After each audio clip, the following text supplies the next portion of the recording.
itemized on this agenda. A member of the public may also request that a matter appearing on the consent calendar be pulled and discussed separately. Pursuant to the Brown Act, the board may not take any action on any item that does not appear on the agenda.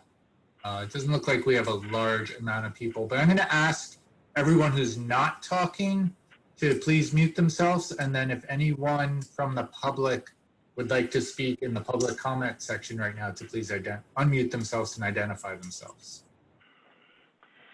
Yes, I would like to make a couple of comments. This is Uri Driscoll. Okay, thank you, Uri. Are there any other members of the public who'd like to make public comment tonight? Stephen, can you hear me? This is Kent Sawatsky. I can hear you, Mr. Sawatsky. Okay, I'll speak after Uri then, if that's appropriate. That sounds fine. Is there anyone else for public comment tonight? Okay, then we'll start with Uri. Yeah, I'd just like to make a comment, kind of reiterating what I've sent out to each of you recently. You know, I'd like to be able to resolve the issue around the dog ranch as quickly as possible. I'm just waiting to receive some information and some documents from the executive director and take a look at those. Though it does look like there might be some additional issues with your charter that might need to be looked at. So anyway, you know, I'm happy to help this move forward, but I need to take a look at some other documents and get some counsel on it. Thank you very much. Okay, thank you. And Ken Sawatsky? I do have a suggestion I've seen in the forums around that rather than having a jumbled Pledge of Allegiance, that you have everybody muted except for one person. Otherwise, all we get out here in the public is just kind of a out of sync kind of a thing. So a lot of forums have gone ahead and just designated either the chair to lead and everybody else mutes and handles that way. You may consider that. Like Uri Driscoll, I do have some concerns regarding what you folks can do and what you can't do regarding property. I think it was probably, if I recall, 7 years ago or something, one of the people I consider most experts, and a lot of lawyers go to, Debbie Provolt, had some information on what your charter allowed you to do regarding acquisitions and dispositions of different assets. And I just seem to think, if I recall, and I could be corrected, and maybe your counsel can have a closed session topic and you can kind of go over those kind of things, that what you could do is you could acquire assets that were lands of the state or waters of the state, but only when they were contiguous to your jurisdiction of your waters of the state. But I could be corrected on that. That's kind of the general philosophy, I thought, that was going on regarding what could and couldn't be done there. The other thing that always needs to be done, I think you've had some flawed minutes before, and I don't know how you go back and correct them. If you have somebody that's supposed to be negotiating or participating in negotiation, if that individual has a conflict of interest and wasn't there, but you still have approved minutes and you have agendas that show that person is participating in this, the public has a right to know if that actually did transpire. And if that person wasn't there, we have the right to know what kind of legal counsel you had during different closed session or different legal negotiations. So I highly recommend you cross your T's and dot your I's regarding that particular topic. If things have not been portrayed correctly, you can't unwind them, my understanding is, but you can make corrections.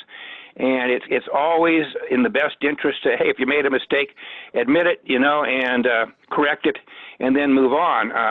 I'm really big on conflict of interest and things of that nature, and different policies, procedures, and protocols that are not followed.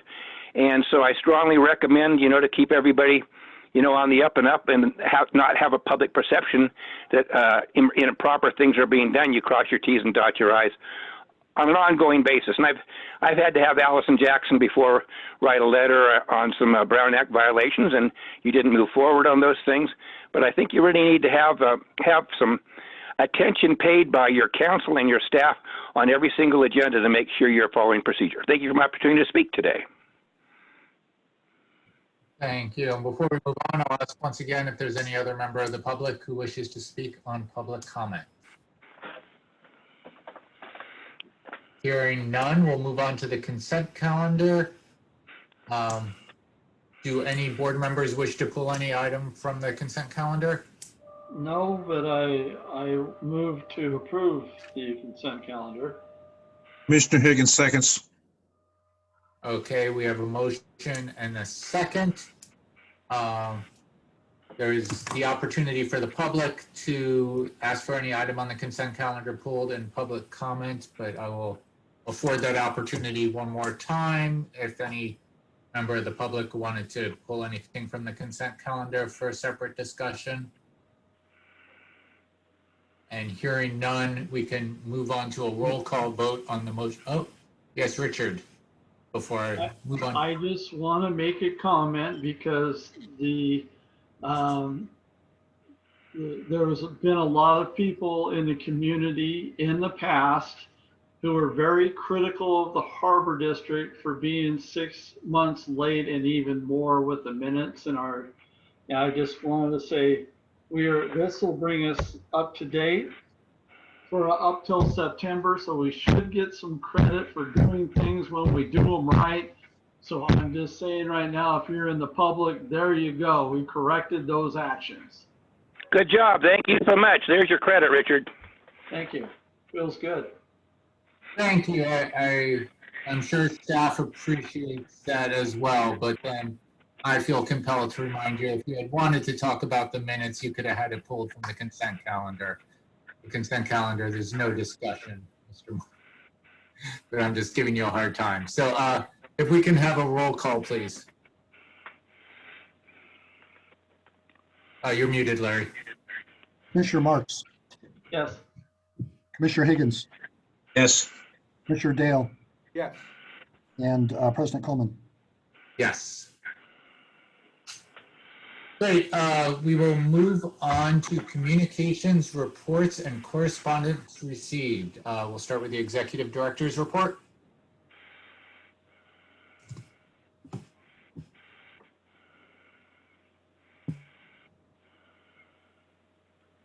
Okay, so we're just to start out with is that, the Army Corps of Engineer dredge start event is out in the entrance channel right now.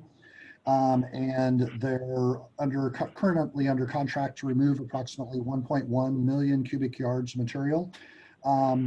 They have, this picture is taken in an area where the bar pilots had a draft restriction. And so just to show that they actually dredged in that area and the bar pilots released the draft restriction up to 38 feet.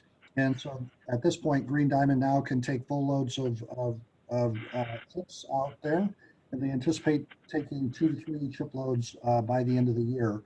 And so we really want to thank the Army Corps of Engineer, the bar pilots, and Dutra Dredging Company for really assisting the Harbor District and the community for keeping this channel open. I wanted to just kind of recap just a little bit is, as you recall, the Army Corps of Engineer came in and in April of this year, they removed approximately 70,000 cubic yards from Woodley Island Marina, or I'm sorry, the Eureka Channel. And Adam, could you please send Larry Doss the link to this meeting? He just texted me.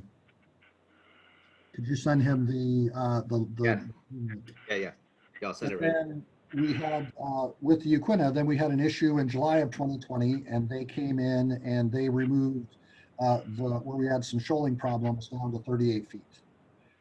Last year, we dredged Woodley Island Marina and Fields Landing Boatyard, and there was disposal out to hoods. It was the first time that we had been able to successfully dredge in some time. I think it was over 10 years since they were able to dredge. So this year, we are currently starting our dredging, and it's a slightly different method. And a couple of things that you'll notice in the picture is, this is our barfly that we got with the dredge equipment, that they're actually leasing this equipment from us. And this is also our barge that they're leasing and that they have containers on that's going back and forth. And so the equipment that we purchased for the dredge with the dredge Nehalem is actually being used. And so on the right is actually the dredge material that they took out, and it's up on RMT2. We were looking to do, we had kind of put up with the strategy and said we were going to use the sediment management facility, and it was going to go to the town of Samoa and the sea level rise. Just wanted to say we did the studies, and it looks like SHN has concluded that it looks better than what they expected for structural fill material, and that everything looks really promising to reuse that material. I wanted to just quickly just sort of show you the dredge material that was dewatered from Woodley Island Marina, sitting here for approximately 48 hours. As you can see, there's no runoff at all from the material.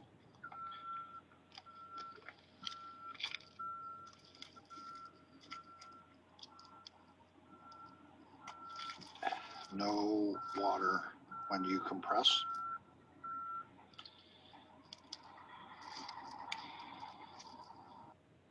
The dredge material. And so lastly, I just wanted to say on this dredging is that staff is learning a lot in the last couple of years about, you know, what it takes to dredge, what are the different methods, what works, what doesn't. We're having a really good relationship with the resource agencies, the Coastal Commission, the Water Quality Control Board, the Army Corps of Engineers. They're all being very supportive of us and being able to adaptively reuse the material. Adam is doing a great job, and Corey, of kind of overseeing the dredging operations. And so once we complete the dredging in this year, we're going to continue to work with Danco and also do a regroup on what we've learned, what kind of permit amendments that we need to do, so we can continue this cycle of continuing to dredge Woodley Island Marina and make ongoing progress. Two other things that I wanted to just quickly say before I turn it over to Adam to see if he has anything else to say about dredging and a couple of other projects is that we met with the the billboard subcommittee, Stephen Pullman and Larry Goss, regarding the billboards with our attorney, Nancy Diamond. And so the plan is to bring that back for the board's consideration at your next meeting. And that as soon as that document is available, we're going to make it available to the public. Lastly, I wanted to echo what Richard has said and wanted to really thank Mindy for not only getting the minutes out, but also the financial reports, because all the financial reports are in QuickBooks, and we're able to generate the reports and put those in there. And so I really wanted to thank Mindy for her efforts with getting the budgets included and getting the financial reports out there. With that, I'm going to turn it over to Adam. Do you have anything else you want to say on dredging or other things? Thank you, Larry. I don't have anything to add on dredging. I think you covered it well. It's going well. We're learning a lot, and it looks really promising for future beneficial use of dredge material. It's kind of starting to come together. Want to let the board know that this is the last week for public comment on the draft EIR for the mariculture intertidal pre-permitting project. Over the course of the next 3 to 4 weeks, I'll be meeting with some of the commenters for clarification. We'll be developing the response to comments of the EIR. Also, over the course of the next month, we'll be releasing the draft EIR for sediment management program. Maybe we should give you a little briefing before that goes out. And then another one of our major sort of regulatory projects right now is we are working on, we're meeting with the agencies, starting to get information together for development of the CEQA document and permit applications for the master water intakes that we're working on permitting at Red Tank Dock and Redwood Marine Terminal 2. I'm sure the board's been briefed, but basically we're permitting water intakes so we can provide bay water, salt water to various aquaculture interests that are occurring now and starting to develop along the peninsula. That's all I have. Okay, Chris.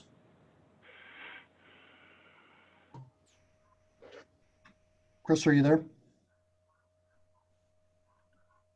Forget about the mute button. Forgive me. So coming to you live from the Mickelson shop tonight. But in any event, as always, I want to thank Robert, Scott, Rick, Max, Robert, and Michael for the great efforts they do for us each and every week. I've got a fantastic team that I work with out in the field, and they do great things for us. This is the final pile of lead dirt that's ready for transport to Kettleman Hills. In the next slide, you'll see that it's all gone. We moved approximately 415 tons of lead contaminated dirt to Kettleman Hills. It was a big project. Want to put a huge thank you out to Eric Nilsson and Mindy Curran of SHN. They've been a phenomenal support in this project. Eric in particular has really helped educate us on different things and just been a huge plus. Great guy to work with. His assistant Mindy has come on site at 6:30 in the morning when it was cold and wet and getting the trucks out. So very important to thank those folks that have supported us. But the good news is it's off. And now Mindy and I, along with Larry, are trying to figure out how to pay for it. Just kidding. We got it all covered. The next slide is the salvage from the pulp mill operations. This is a lot of the metal that was in the warehouse. Our crews have been removing this stuff from warehouse number 1 and 2, as well as the old shops and stores building. So you saw this, I reported about a month ago. And then we've got an after photo. Eel River Scrap and Salvage came in, and that's what we've got left. Those dump boxes that remain are going to come up a little bit later in the meeting. They go to a piece of equipment that we're hoping to offer for sale. Other than that, not a heck of a lot going on in our world. We did have a recent grass fire at Samoa Lagoons. Captain Dale Unia at Samoa Peninsula Fire, as well as his volunteers, and some support from Arcata Fire, were on it almost immediately. The next slide kind of shows you the after effect. Well, we don't know exactly today what started this fire. We have a huge number of encampments, both in the Vance Avenue area and on Highway 255 or Old Navy Base Road. This morning, my morning drive, I counted 10 encampments. Yesterday, we picked up 4.5 30-gallon bags of trash. It's become a daily occurrence. Yesterday, we disposed of 7 tires, 17 needles, 2 mattresses, and 9 bags of personal belongings. So, you know, this is where we're at right now with society. We're doing everything we can to keep our properties clean. Today, we had an encounter with a young man who decided to go 4-bine in the Samoa Lagoons. He was unaware of the very large pit that we had dug to prevent them from doing that and found himself stuck. Last week, we had a few folks that were in the top of the lagoon. They told me they didn't need to come out. I'm going to save you the picture, but we went ahead and got our backhoe out, placed a piece of K-rail. When they heard the whistle of the backhoe backing up, they quickly came down the hill and negotiated with us to release them, which of course we did. But this is just a product of what we're dealing with, folks. Again, I can't commend our crew enough. Robert, Rick, Scott, Robert, Max, and Michael. These gentlemen are out there each and every day, and they're doing the right things for us. And so quite humbled by their efforts and the fact that no matter what we ask them, they're out there doing it. So that's our report for this month. Thank you. Okay, so with that ends our staff report. And so I'll turn this over to the board. Great, thank you. Let's see, in no particular order, or I guess the order that you are in Zoom on my screen. Richard, do you have a report first? I think you have district council and district treasurer first. Yes, sure. Do we have a district council report? No reports, Matt. Thank you. And I don't believe we have a district treasurer with us tonight, so I don't think there's a report on that. So now moving on to Commissioner Marks. How do you like that? I just wasted 10 seconds of our time. I'm sorry. And I just, the only thing I really want to report on is yesterday the Board of Supervisors approved all the necessary certificates and permits for the secondary treatment wastewater plant for the town of Samoa. And so those houses, again, if you're out there, it's low income housing, 80 units that will be renting starting right now. If you need some rental housing in Humboldt County that's close to the city of Eureka, there's 80 units that you actually, upstairs on some of those units, you can actually see the ocean and the beach. Those would be $1 million houses in Los Angeles.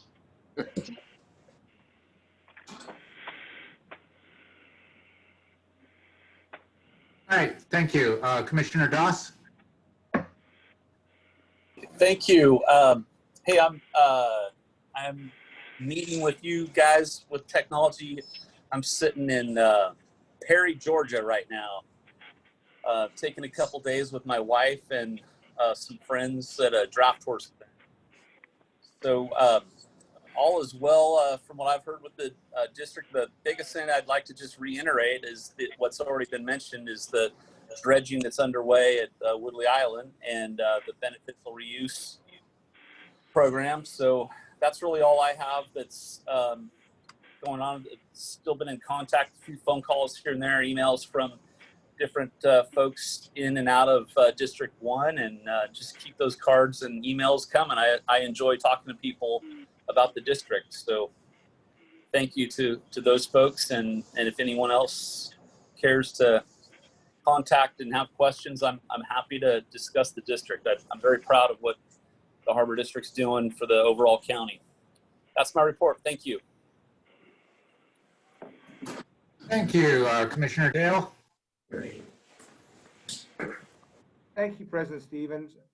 Stephen, I apologize that I don't have my video on. It seems to, I am in a place with limited internet, and it seems to make everybody cut out, which is kind of nice sometimes with some of my commissioners. I like it when it cuts out when they talk.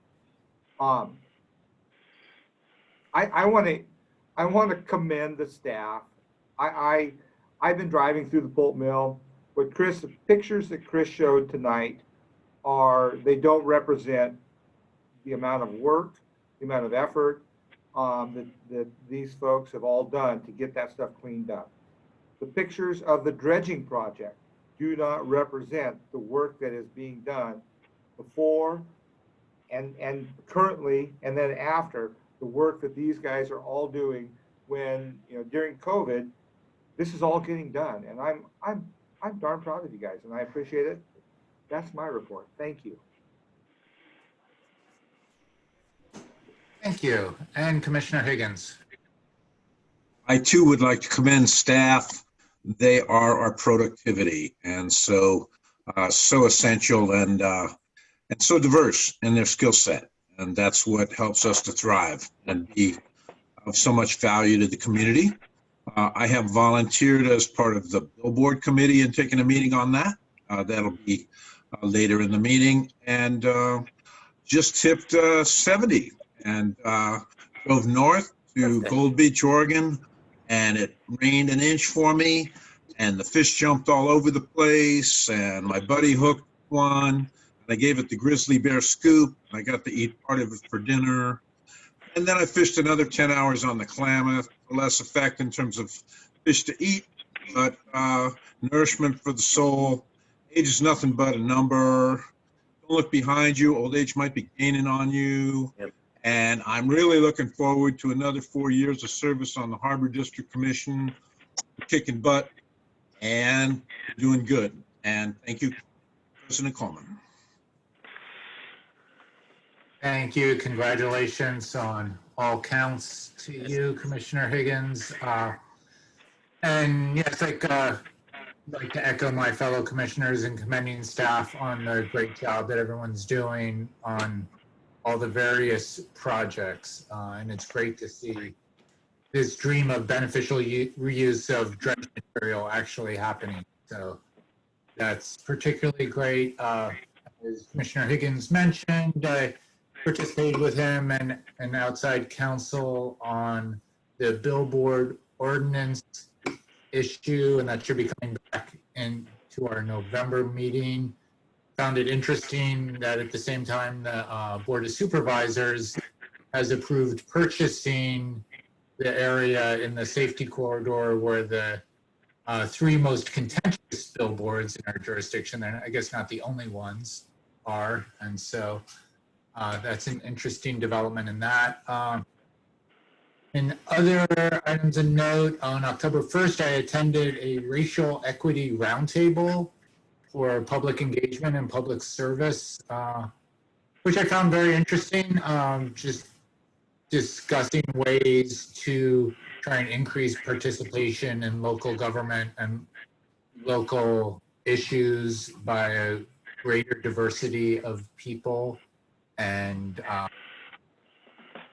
I'll not make any comment on the diversity of our particular board, but it's apparent. And Halloween's coming up, and it's still like in the midst of COVID season. So, I definitely feel for the kids who have to either miss trick or treating or participated in it in a socially distanced way. And so I was going to try and indulge myself. Am I able to share my screen?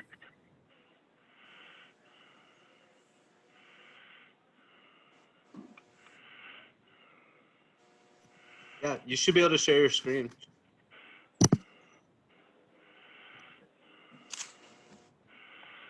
Unless, Larry, are you still sharing?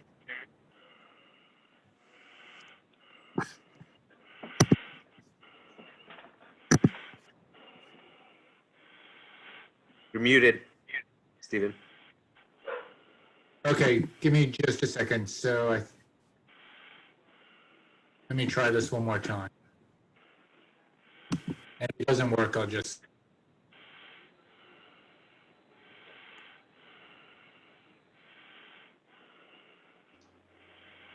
Click that icon, Stephen. Click it.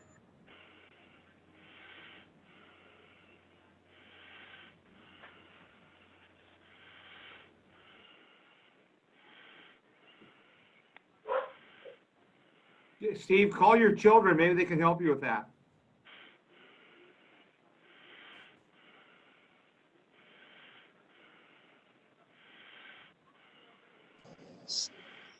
Where's an 8-year-old?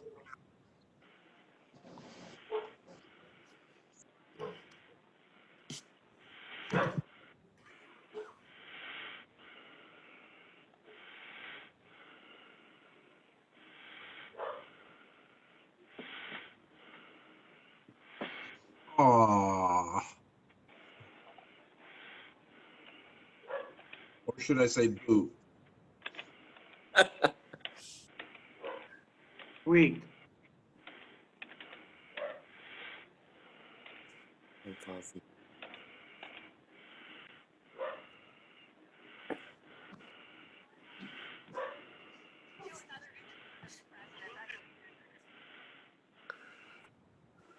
Thank you for indulging me on that very silly adventure. Okay, moving on. See if I can find the. I know where I'm going for Halloween. Get some treats.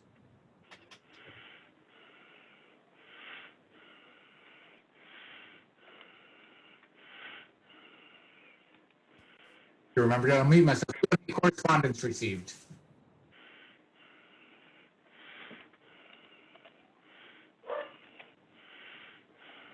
And now you're muted, Larry. But I don't think we have it. No, we don't have any correspondence that we've received. Okay, great. Then we'll move on to new business.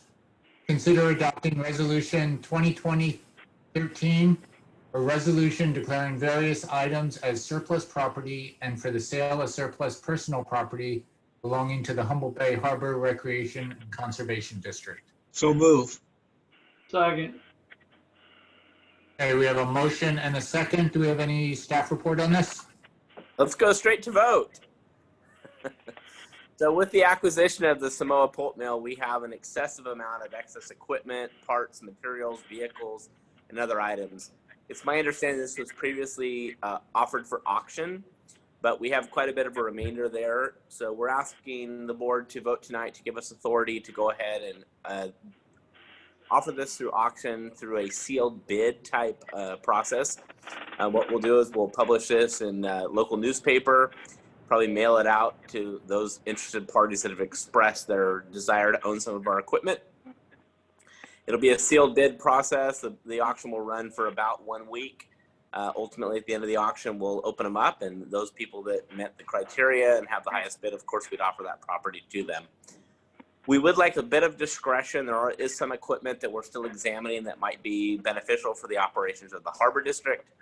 And so we would like the ability to potentially pull an item or add an item to this.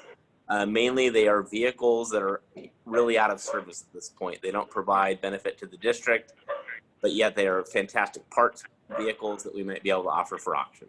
So that's our recommendation, and we appreciate your support. Great, thank you. President Coleman, I'd like to move that we pass We have a motion and a second on the floor, Greg. What's that?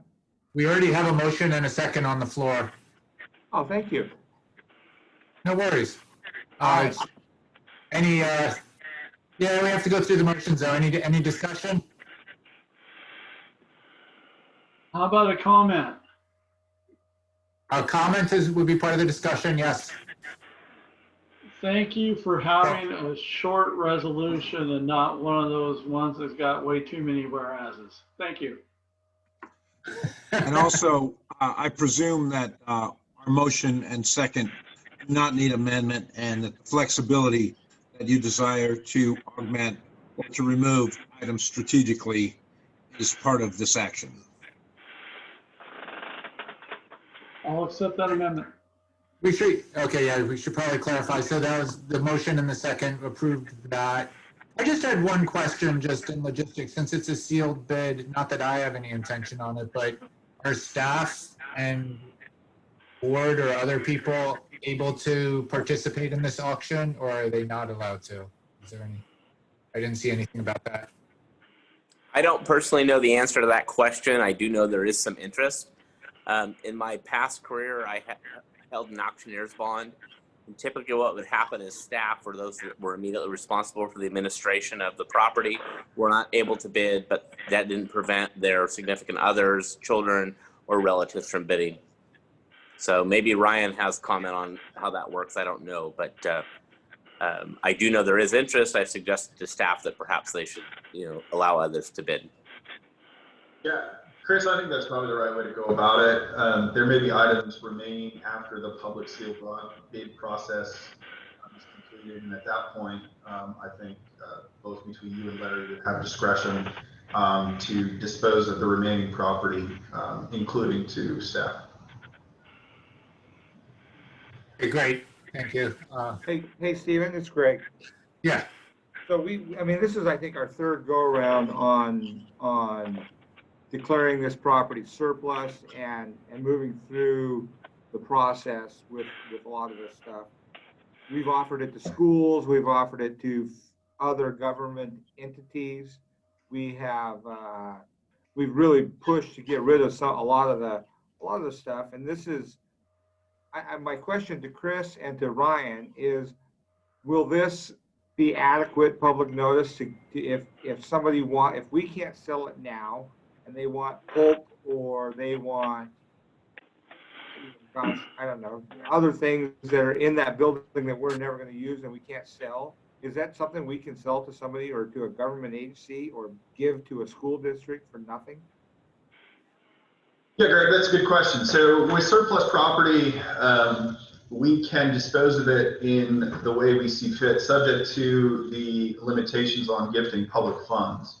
Now, with that being stated, they could be gifted to another public agency in the public interest, but I would have concerns about gifting it to private enterprise.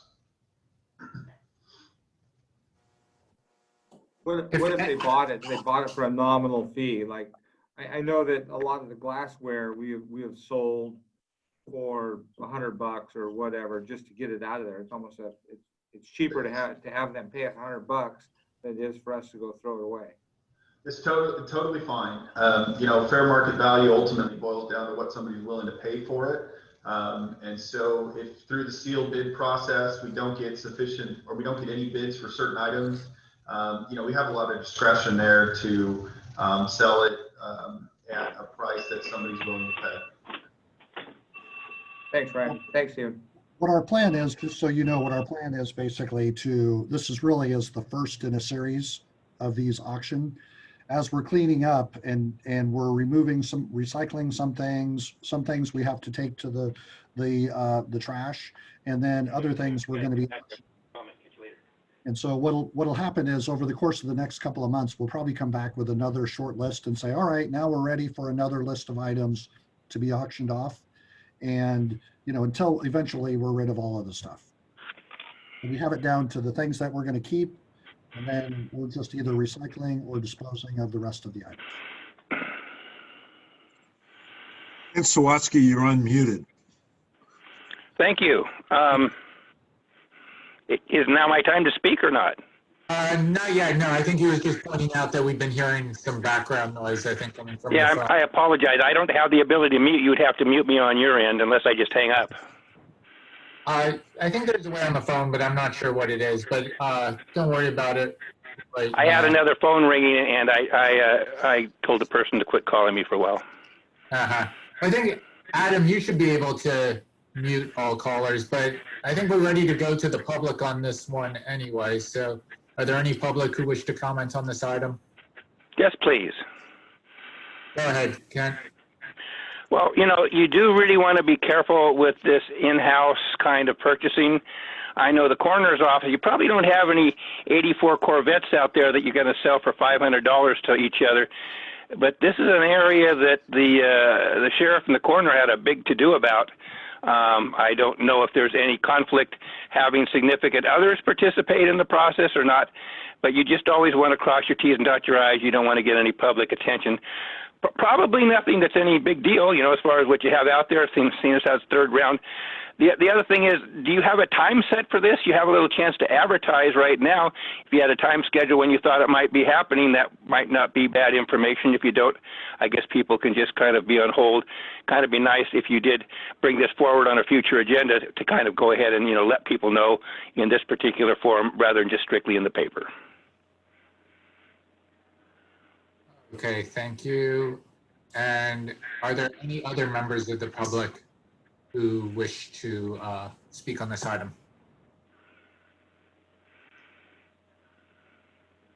This is Commissioner Higgins, and I will say that my wife has been obsessed with getting rid of stuff we don't use, and actually, it actually is a good thing, and we have valuable space, and this is taking up space, and it's taking up time, and it's time we got this stiff stuff off our land. So thanks for staff's initiative. And if Kent wants to know the value of it, he could go look at it. It ain't worth much. And then, Larry, so is this auction then beginning immediately? What is the time frame on it?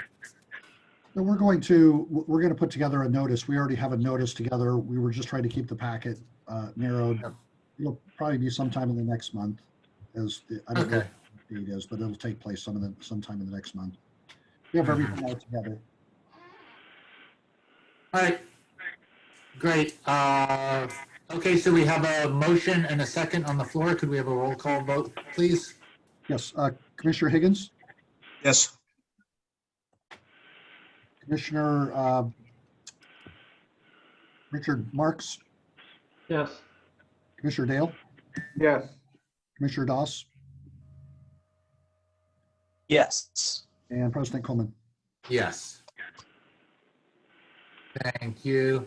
And Adam, you should be able, as administrator, be able to mute people who aren't talking, right? So we're going to move on to item B, which is consider adopting resolution.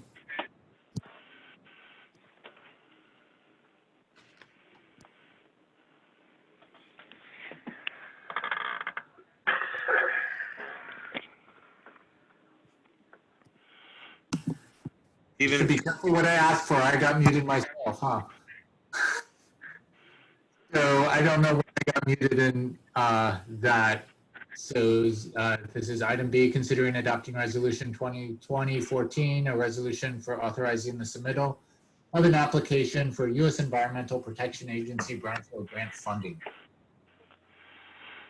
Do we have a report on this? Yeah, I'm just going to do just a really quick little report. Should take no more than an hour. As we've talked about before, as we're working on developing the port for offshore wind energy, and we're really focused on the RMT, the area between Redwood Marine Terminal 1 and Redwood Marine Terminal 2. For the most part, we're looking at a dock that is similar to this, which would have basically, when they offload the turbines, they would assemble them on the land, and then they would be deployed basically into the water. And so we've already applied. There was basically a phase 1 study, and the Shots Energy Lab has been doing a series of meetings, and it's been well attended by a lot of people, including our board. And these are generally the topics that they looked at, and they did a focus on port infrastructure in particular. And so, these are all the items that they looked at within that report. But, as the number of the board members that saw that, they really went into quite a bit of detail and looked really specifically at Humboldt Bay. And then we had applied for a Headwaters grant fund to get sort of the jumpstart of the pre-permitting, and we were awarded a Headwaters. And so on the right over here, or on the left, I'll just go through these really quick. We established basically the potential area of impact, which is the big area, coordinated with the property owners, mainly Green Diamond and Danco, the adjacent property owners, about are they willing to participate? And they've all verbally given us the willingness to participate in that. Over the course of the next 2 weeks, we're going to get them to sign authorization so that we could do technical reports on their properties. We've been coordinating with the local governments on how to get these. We've got all the scopes of work for all of these studies that we have on the left, basically what the cost would be to do 15% engineering drawings, wetland and biological reports, cultural resources, geotechnical, traffic, et cetera. And so we're in the process of kind of assembling these funds. What's before you tonight is really to apply for funding through the US EPA to do phase 1, phase 2 environmental site assessments. And again, what we're talking about is doing phase 1, phase 2 over this entire area here between RMT1 and RMT2. When we're looking at all those studies, we're looking to pre-permit the entire Samoa Peninsula and remove the permit obstacles for development. And like the Headwaters Board said, is even if the wind energy doesn't come through, getting this area pre-permitted and cleared for future development will be a big help towards the future revitalization of the port of Humboldt. And so I wanted to just kind of give this to you, and then, within the timeline, what this is sort of the timeline for when the offshore wind energy was looking at doing their deployment. And, basically if the lease happens somewhere in, say, February of 2021, then they would do about a 3-year environmental review period.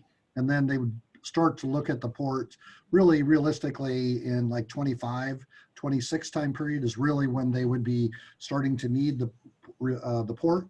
And so what we're trying to do is to get a jump start on this by getting all the technical reports prepared. And then when whoever gets the award for the bone lease, that we could work with them and really fine tune the dock infrastructure to match up with the needs of the industry. And so, again, we're working to put together this grant application so we could do the phase 1s and the phase 2, which is the sampling. Luckily, we already have a really great relationship with the US EPA.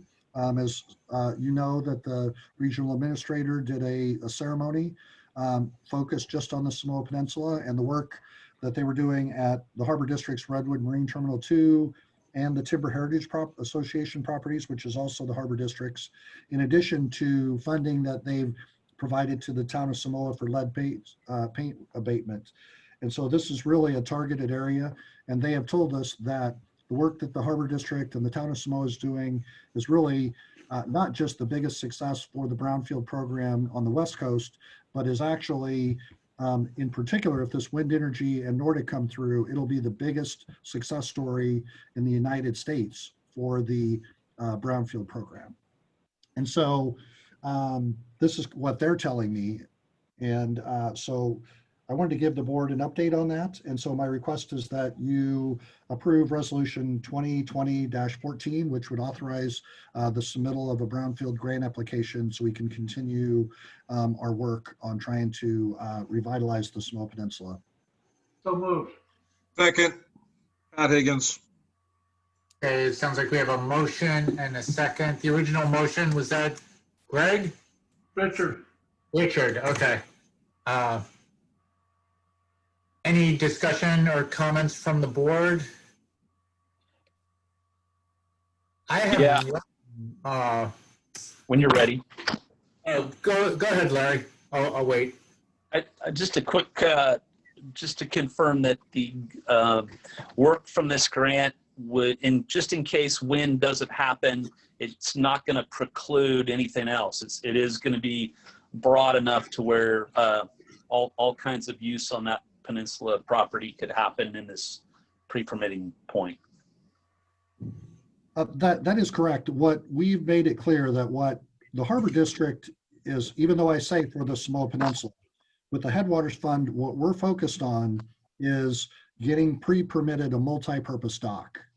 And really, that's what we're saying, a multi-purpose dock. And what our goal is, the anchor tenant for that multi-purpose dock would be the wind energy, but there's other users that would use that dock facility. And that's the way we're explaining this. Okay. Yeah, I think this is a great idea to go after Brownfield's money. It's been a while since I worked with the Brownfields program, but one of the big lessons that I learned is during the real early phases, like where we are now, is if it's still the same, you want to identify all the different sites that you have, even if it's one contiguous site, because you might be limited. Like if you identify within that area 5 different sites that might need remediation, then you can apply for remediation funding for each of those 5 different sites. If you put it all under a blanket of one site and saying this is one site with 5 problem areas, then you can only apply for one mitigation funding grant for that whole area. And so that's the only thing that I've learned from doing Brownfield's grant. It might be, they might have changed that or corrected that since the 10 years ago, but that's the one, again, like one tiny bit of wisdom that I have on this. So if there's nothing else from the board, I'll ask the public. Yeah, I'd make a comment. Oh.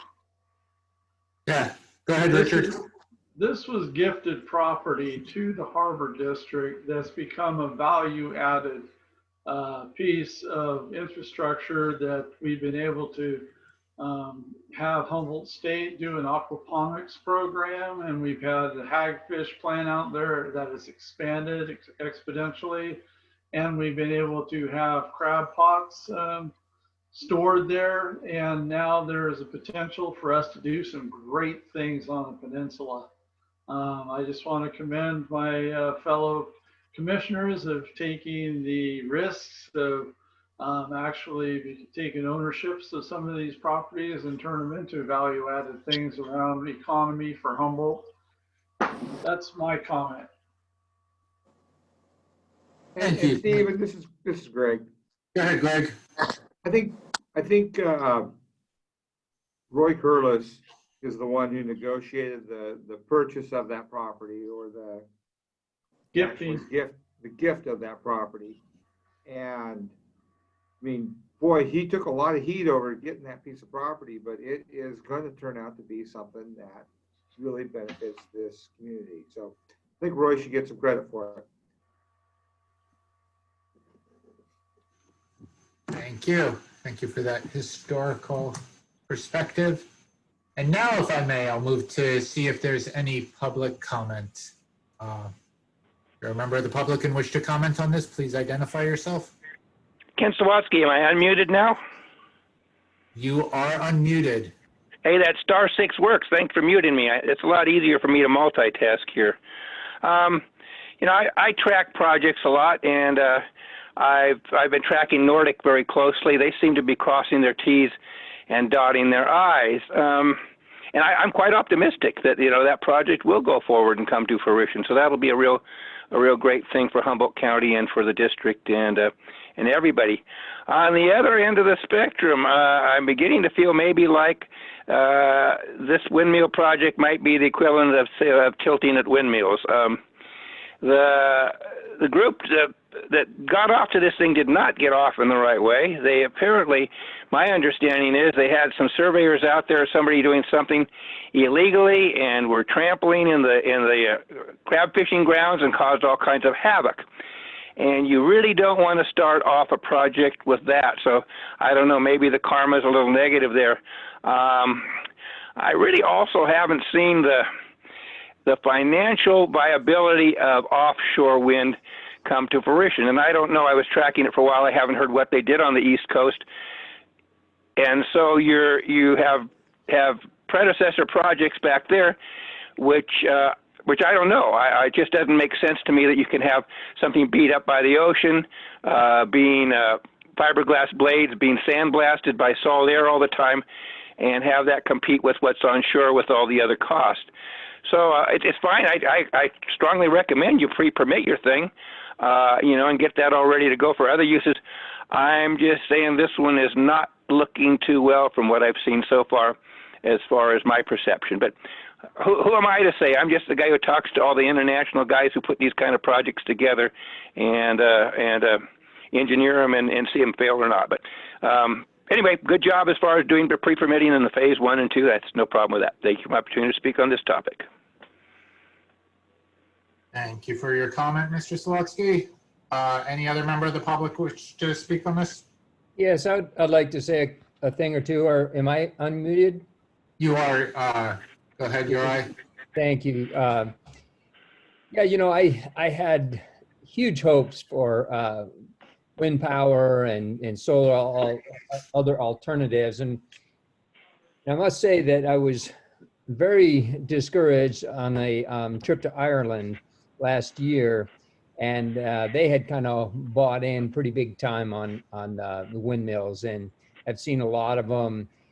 While we were there, we saw a lot of them just derelict and just not functioning and just left there and just dotting the landscape. I mean, some were still working, but the Irish people for sure have taken a second thought on that. And that's the land-based ones. The ocean ones have a lot of other issues. Now, maybe they'll be resolved, hopefully, but there are a lot of maintenance issues associated with them, and they're not as green as we had all once hoped they would be. So obviously they're heavily subsidized in order to make that work. Anyway, I'd like to reiterate, what Kent is saying about, yeah, this is great to get all this stuff pre-permitted, but I've got some reservations I didn't expect I would have about windmills. Anyway, thank you for my opportunity to speak. Thank you. Any other members of the public wish to comment on this?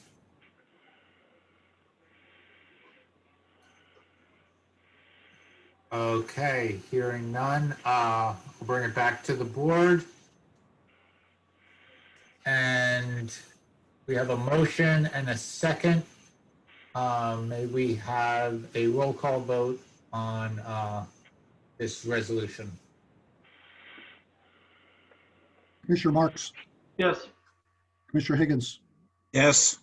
Commissioner Dale, Yes. Vice President Doss, Yes. and President Coleman. Yes, thank you. Okay, moving on to item C, amendment number 3 to ordinance 8, an ordinance of the Board of Commissioners amending the Conflict of Interest Code of the Humboldt Bay Harbor Recreation and Conservation District. Ryan, can you do a staff report on this? Yes. So every 2 years, the district is obligated to review its conflict of interest code passed under the Political Reform Act, and this is our year to do so. We got the notice from the county, which is included in your packet. And after review, I identified some updates that we should make to the conflict of interest code to essentially streamline it. The Fair Political Practices Committee adopts a model ordinance for local governments to follow. And it allows the local governments to adopt the model ordinance by reference to the regulation, which is Title II Code of Regulations, Section 18730, which is what the amendment is intended to accomplish in Section 1. And we updated the list of designated positions that are required to file the statement, the financial statement. We renamed some of them to reflect the current titles, but we added the deputy executive director, we added the directors of facilities maintenance, we added the director of administrative services. And other than that, in substance, it is the same as the prior conflict of interest code. So I'm happy to address any questions that any members of the board have. I noticed in the ordinance, Exhibit A to the ordinance, the section numbers are off. It goes 1, 2, 3, 4, 6, and then 12, 13. We will ensure those are corrected so that they're in order. But other than that, happy to answer any questions. Commissioner Higgins would like to move for favorable consideration.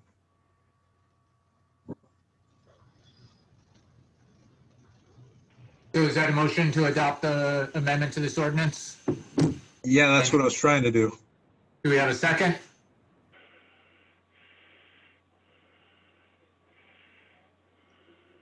I'll second that. This is Greg. I thought I was going to have to second there for a second. All right, great. So we have a motion and a second. I don't know who got that first, Larry or Greg. It was Larry. Can Okay. you get that put up on the screen? Can we get that ordinance on the screen? I think we had a suggestion from the public. It's in the packet that is on the website. Do we have any discussion from the board? Discussion or comments from the board on this? And to me, this is a general housekeeping thing. It sounds like something we have to do every 2 years, and so we're adding some positions and stuff that weren't listed before.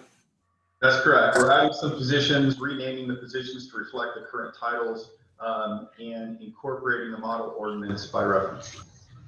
Perfect. All right, thank you. Well, unfortunately, it looks like we got 4 whereases. We need to eliminate one of those. Is 3 the limit? 3 is the suggested prototype. Noted. Okay, nothing else. If nothing else from the board, does any member of the public wish to comment on this item?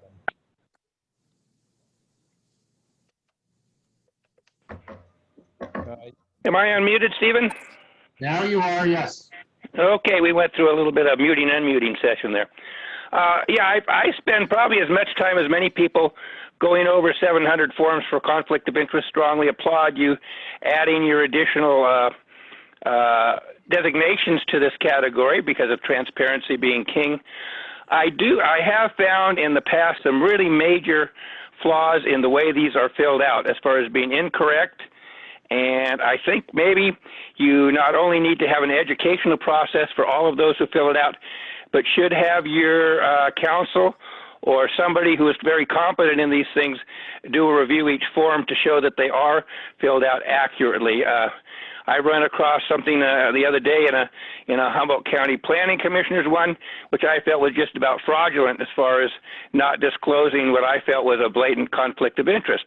So in the interest of being transparent and following through with the correct procedures, those are requests I have that you make sure these are verified as being accurate and people are educated in the manner in which they should be filled out. Thank you. Any other additional comments from the public? I'd just like to make one short little comment. There is, a technical aspect of conflict of interest, and then there's the appearance of a conflict of interest, and often they cross. But I think that it's very, very important to make sure that even the appearance of a conflict of interest is addressed right away in a lot of these interactions. I know we have a small community, and we all have things going on in different fronts, but that should make us more mindful that we don't overstep even the appearance of conflict of interest, and remove ourselves if need be to avoid that appearance. That's all I've got for now. Thank you. Thank you. Any additional comments from the public? Hearing none, I'll bring it back up for a vote. I'd like to comment for, I'd like to make a comment. Okay. Well, as an elected official, you know, it is our duty to fill out our 700 forms. I belong to multiple agencies that I have to fill out these forms. None of them seem to be the same. And so what Kent says, you're right on one thing, Kent. Nobody tells you how to fill those out. But if you fill one out wrong, believe me, each agency will send it back to you.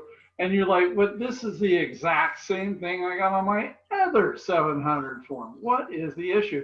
But here's another thing that you haven't got, I think, to really go through, Kent, is when you're actually like having to go to work for somebody and you have to fill out the forms on how much you're going to be taxed.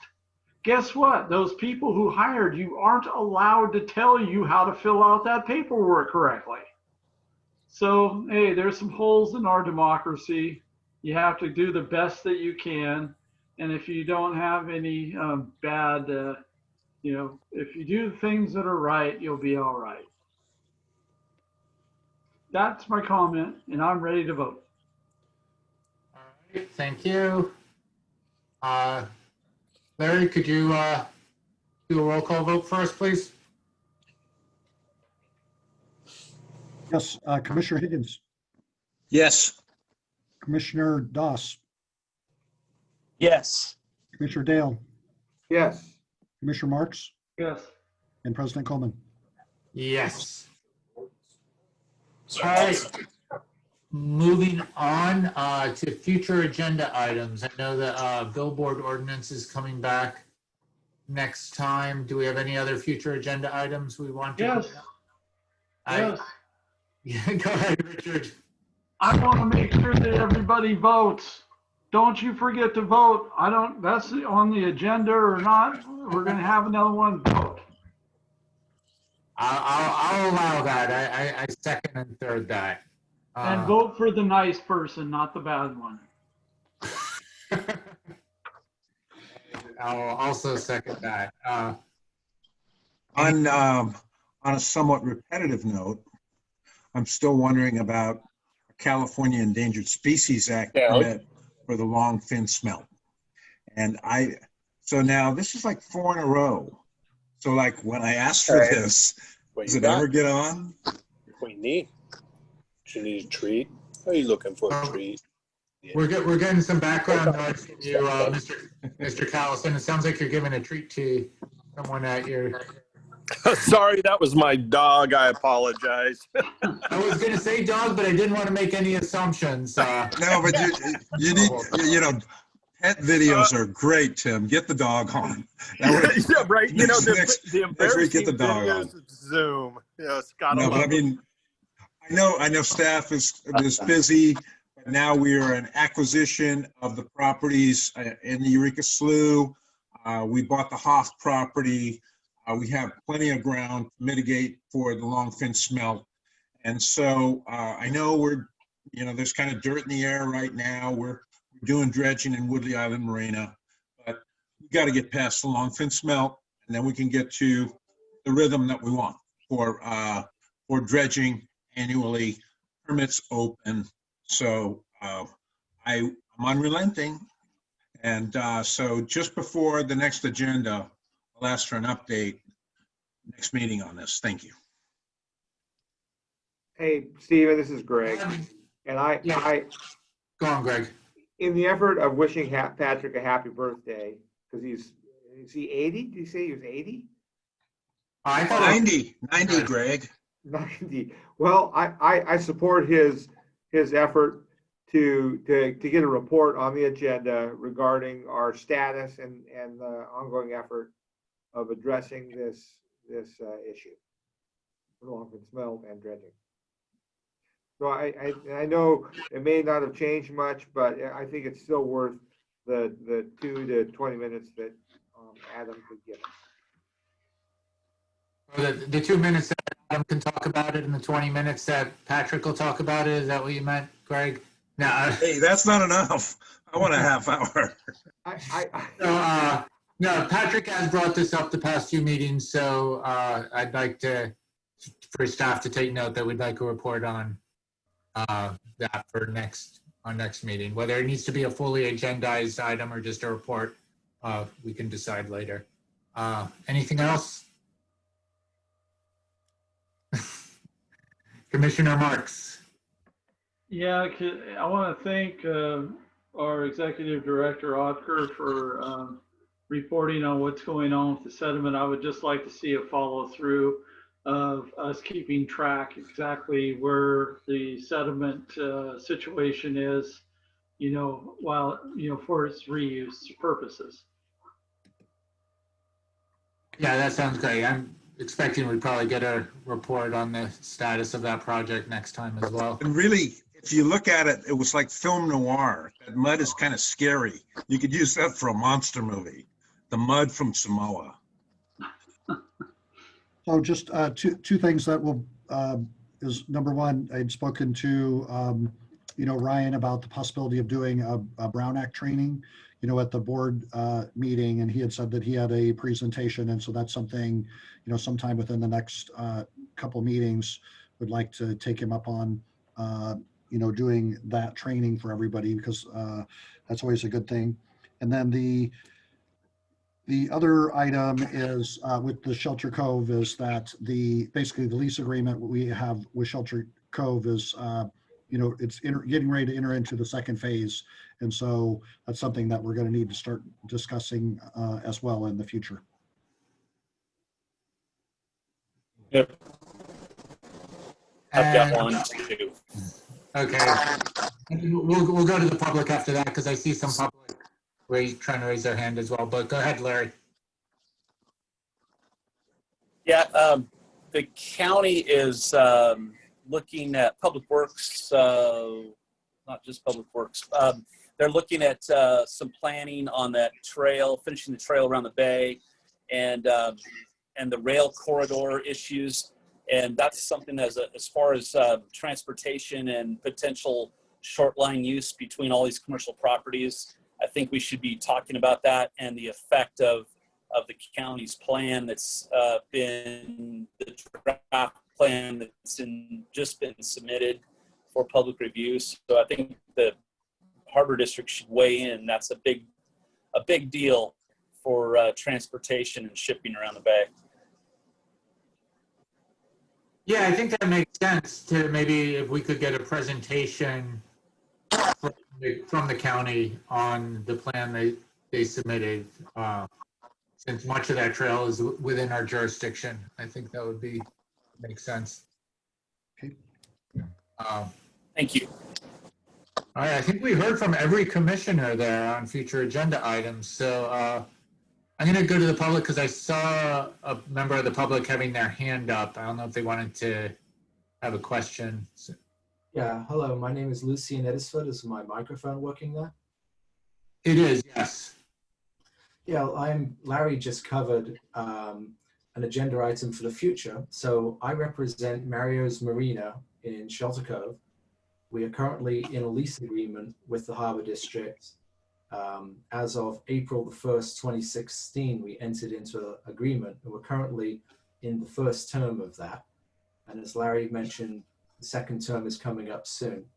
And I'm interested in the ability to ask questions of the group towards moving towards a second term, and also hopefully at the next meeting we could discuss some of the provisions in Article 6 under the title of rents from the first term. Okay, thank you. Has staff been in touch with Mr.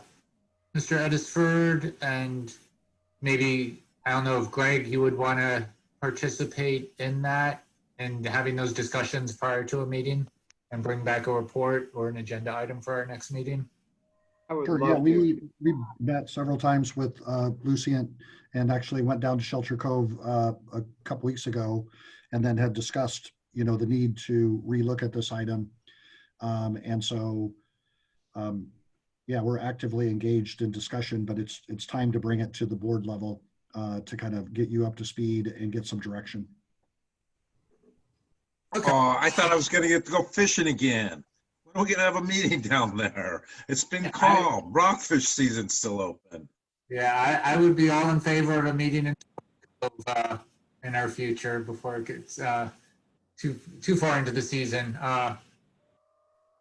And before I adjourn, so Greg, I don't know if you want to be in touch with Larry Otker, if you want to participate in any of those conversations.